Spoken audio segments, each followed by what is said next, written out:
আনুমানিক ২০০ বছরের ইতিহাস বহন করে আসা এই গ্রাম লেচুর গ্রাম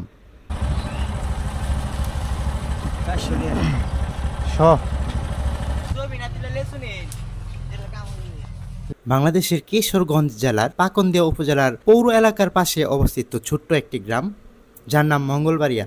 প্রায় ২০০ বছর আগে সুদূর চীন থেকে কোনো এক ব্যক্তি প্রথমে একটি লিচু চারা রোপণ করেছিলেন এ গ্রামে। অধিক ফলন এবং ছোট বীজের কারণে এ জাতের লিচু এলাকায় বেশ জনপ্রিয় হয়ে ওঠে।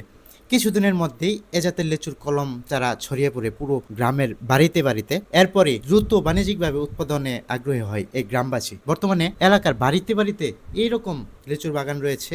প্রিয় দর্শক, প্রিয় ভিউয়ার্স, আমরা আজকে কিন্তু চলে আসছি সেই গ্রামে। আপনারা দেখতে পাচ্ছেন কি পরিমাণ লিচুর গাছ রয়েছে এই একটি রাস্তার পাশে, দুপাশে। এখানে যে শুধু রাস্তার দুপাশে লিচু হয় বিষয়টি এরকম নয়, আশেপাশে আরো বেশ কয়েকটি বড় বড় লিচু বাগান রয়েছে। সেই বাগানের ভিতরে গেলে আসলে লিচু দেখা যায় না। এর কারণ হলো প্রচুর পরিমাণে গাছ এবং নিচ থেকে লিচুগুলো দেখা যায় না, লিচুগুলো বাহির থেকে উপর থেকে দেখা যায়। এই মুহূর্তে আপনারা যে লিচুগুলো দেখতে পাচ্ছেন এগুলো সাধারণত এখানে বিক্রি হয়ে যায়। এছাড়াও আশেপাশের যে বড় বড় বাগানগুলো রয়েছে সেই লিচুগুলো চলে যায় বাংলাদেশের বিভিন্ন জেলা, বিভিন্ন অঞ্চলে।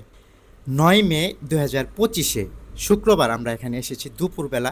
বিকেলবেলা আসলে হয়তো বা আরও ভালো দেখতে পেতাম। আপনার যদি এখনও কেউ আসেন তাহলে এখানে লিচু দেখতে পাবেন। আরও এক সপ্তাহ হয়তো বা এখানে লিচুগুলো পাওয়া যাবে। ভিডিওটি দেখছেন খলিলুর কাদেরী ফেসবুক পেজ এবং ইউটিউব চ্যানেল হতে। ভিডিওটি ভালো লাগলে অবশ্যই একটি লাইক দিবেন, শেয়ার করবেন আপনার বন্ধুদের সাথে। ঐতিহ্যবাহী এই গ্রাম ভ্রমণ করে এবং এই এত সুন্দর সুন্দর লিচু বাগান দেখে খুবই ভালো লেগেছে। তবে হতাশ হয়েছি একটি বিষয় দেখে, যে এখানে লিচুর দাম কিন্তু অতিরিক্ত।